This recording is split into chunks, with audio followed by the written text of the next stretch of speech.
Ito na yung malalaking rhododendron. Binawasan ko to eh.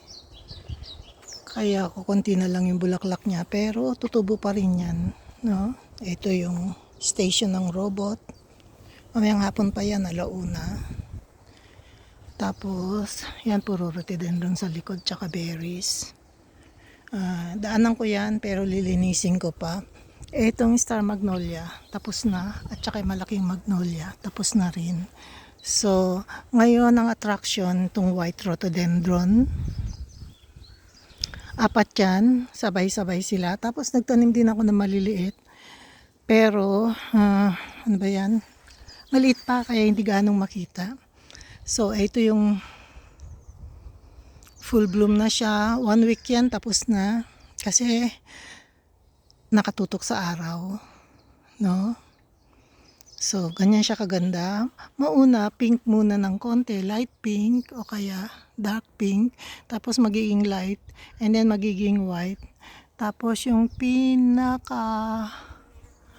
ayan o, yellow sa gitna. Yung mga spot-spot niya o kaya. So, ayun, may isa pa doon.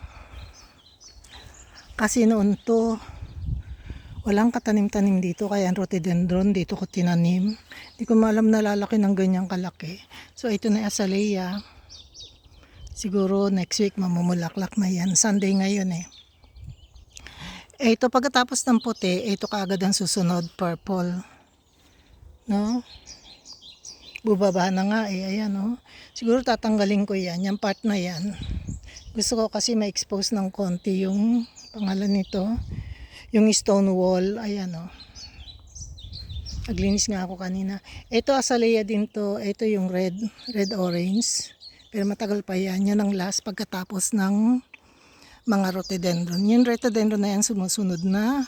Tapos ito susunod. Pink yan, pero actually puti yan pag nag full bloom siya. No, tapos ito na yung mga roses. Roses, June pa yan. Nasa April pa lang tayo. Ito yung susunod, blue-violet. Ayan o. Yan ang kulay niya. Halos dikit-dikit ang kulay nila. Purple, pink-white. Ito, dark purple. Tapos yung susunod, yellow na azalea. Yellow to eh.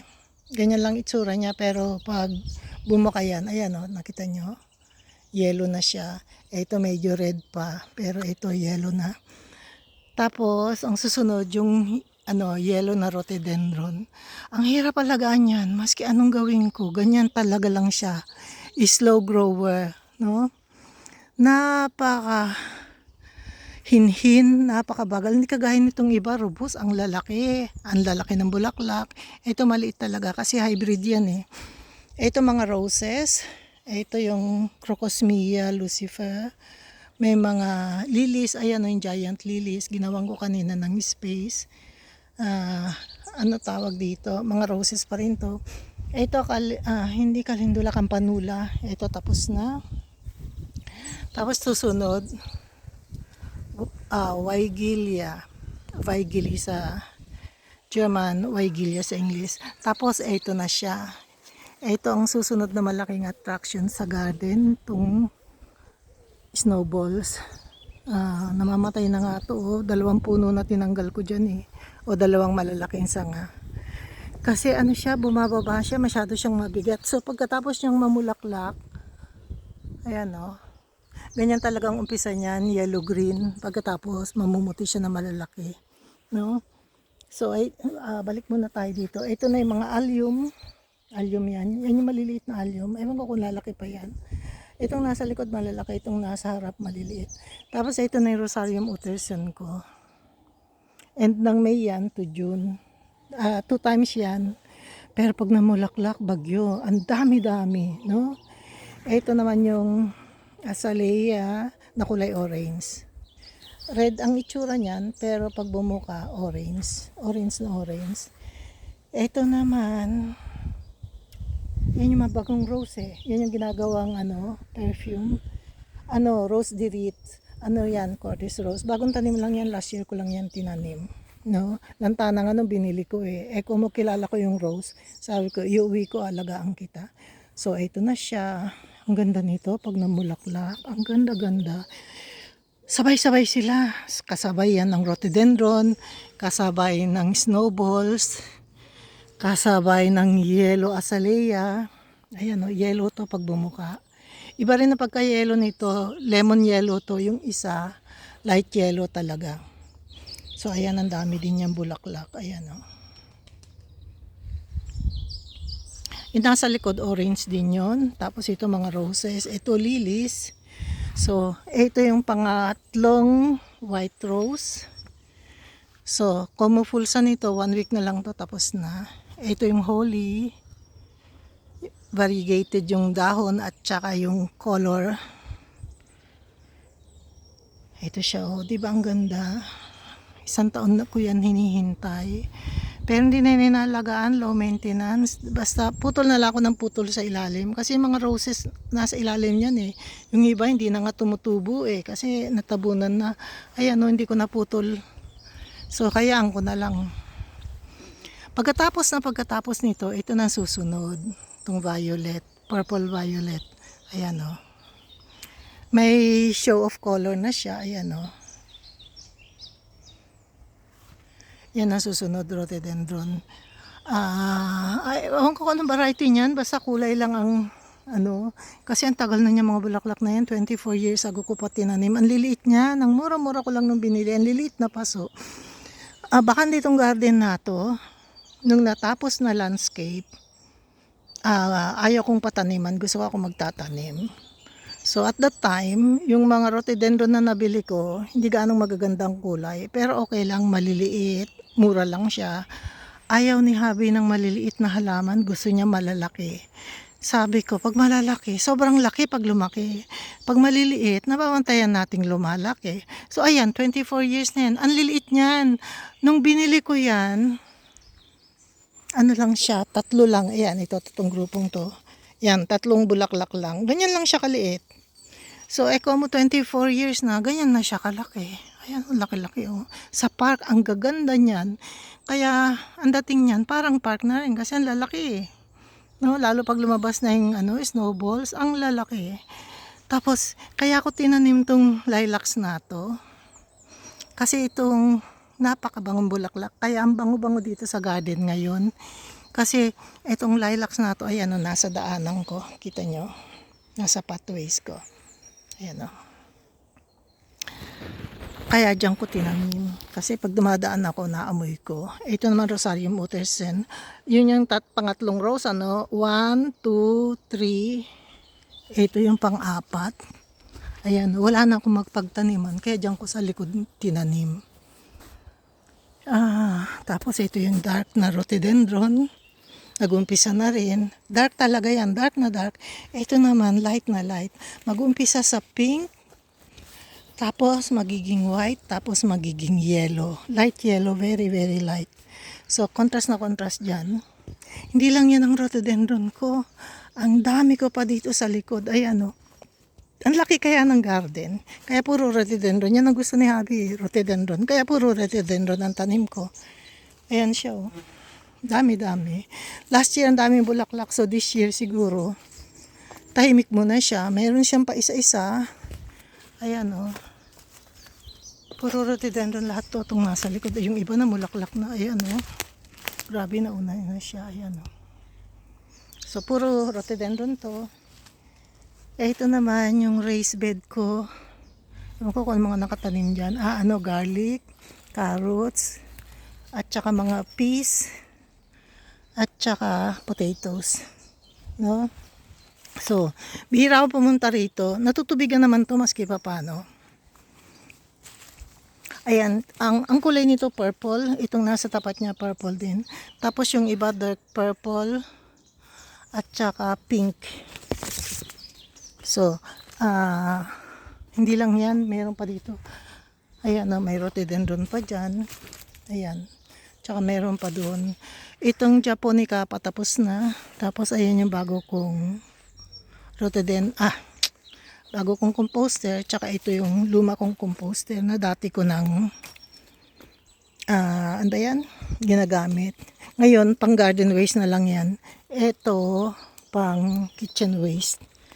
So, ito na tayo. Ito yung mga berries. Ito yung walnut. Mayroon namang walnut maski pa paano. May mga nakikita akong bulaklak. Ito yung rhododendron. Sayang ang ganda itong kulay na ito. Nasa likod lang. Kasi yung first year ko na magtanim, ito may rhubarb pala dito. Ayan o. Lilinisin ko to. Tapos na ako magtanim ng mga halaman. Ay, ng mga gulay. Tapos na.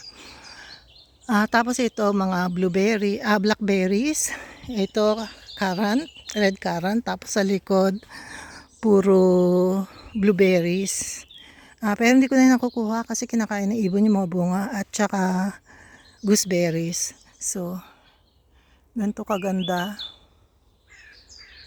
yung lilacs. Ito yung mga nasa daanan ko. O diba ang ganda? Napakabango po niyan, yung kulay na yan. Tatlong ganyan ko tatlong kulay. Tapos, ito yata namatay kasi hindi na tumubo yung mga bulaklak tsaka dahon. Siguro tatanggalin ko na rin yan, hindi ko nahintayin. Tapos ito naman yung maroon na bulaklak ng lilacs. Ito yung lilacs na galing sa Hamburg. Nilipat ko dito isang sanga. Ayan, dumami na hanggang kumalat na. Nililipat-lipat ko Ito yung Japanese magnolia. Ito yung isang bagong white rhododendron. Ayan patapos na. So, ito rhododendron pa rin. Walang katapusan. Pwede mo nga tawaging rhododendron park itong garden ko kasi karamihan ng nakatanim rhododendron park. Itong cherry blossom, tapos na talaga. Kasi mainit na talaga pag tanghali. Napakainit. No? So, ito na tayo. Yan na itsura ng garden. Pero hindi pa yan yung pinaka-peak. Pag lumabas yung white snowball, diyan yung makikita kung gaano kaganda ang garden. Napakaganda. Feeling mo nasa park ka. Mini park nga. Ganyan. Tsaka, kala nyo tapos na yung rhododendron. Hindi pa. Dito pa sa entrance. Ito, hydrangea. Ito, sa entrance, sinaniman ko rin. Ayan, Last year, ang daming bulaklak niyan. So, ngayon, tahimik. Marami na siguro 3-4. Ayan, meron din naman pa isa-isa. Ayan So, wala akong makita rito sa purple. Yun yung magandang kulay, pero wala talaga ako makita. Tapos itong mga patungan ko ng malalaking paso, hinugasan ko kaya nandiyan, hindi ko pa ginagamit. So, dito na tayo. Saka na ako magkikwento ulit kasi mahaba na naman. Matatagalan na akong mag-upload. Ibang klase dito sa Germany. Ang tagal. Siguro lahat gumagamit ng ano ba yan? Ng internet pag ganitong panahon. Maski sa gabi matagal So ito na yung mga halaman ko. Nataniman ko na. Lahat ng gulay ko naitanim ko na. Isa-isahin nga natin. Ito yung red beets, parsley. Ito yung arugula o kaya rucola. Ito yung strawberries, chives, rosemary. Rosemary pa ito ng last year. Hindi ko yan biniling bago. Tapos ito, kohlrabi. Kohlrabi yan. Ito mga zucchini, tsaka squash, yellow squash. Ito, strawberries. Tapos, peppers. At tsaka paprika. Tapos dyan sa likod, yung malalaking pasong yan, puro yan, tomatoes, cherry tomatoes, San Marzano tomatoes, at saka parang steak tomatoes, ganun. So, ito puro red paprika. Mas gusto ko ang red kaysa yellow, tsaka green. Kaya pa isa-isa lang. Chilies naman to. Ito broccoli, ito mga lettuce, ito aubergine, 3 puno, at saka mga, ano ba to? Pipino, no? At saka pala ito kalabasa, chives. So yan lang gulay ko at saka Chinese chives. At saka ito basil, hindi ko pa natatanim. 3 weeks na yan nandoon sa balkon. Hindi ko pa naililipat sa paso kasi palag ko nakakalimutan Tapos yung mga pinutol kong lavender, ito na siya. Ayan Itinanim ko na, hindi lang yan. Ito pa, ang dami pa rito. So, 1 taon sila dyan. Pag tumubo sila, lilipat ko sila sa lupa. Ito na yung mga lilies. Matagal pa yan. July pa yan, June, July. Ito yung poppy at saka ito yung malaking yellow rose. So, maraming salamat. Pag nagustuhan nyo, mag-like, mag-subscribe kayo, tsaka mag-comment. Mag-comment kayo para makilala ko kayo. So, ito na yung mga bulaklak ko dito sa hagdanan. Ayan, natanim ko na lahat. So, tapos na ako dyan, kaya medyo relax na ako. No, so, ayan na yung itsura. Galing na tayo dito, kaya maraming salamat. Thank you and God bless.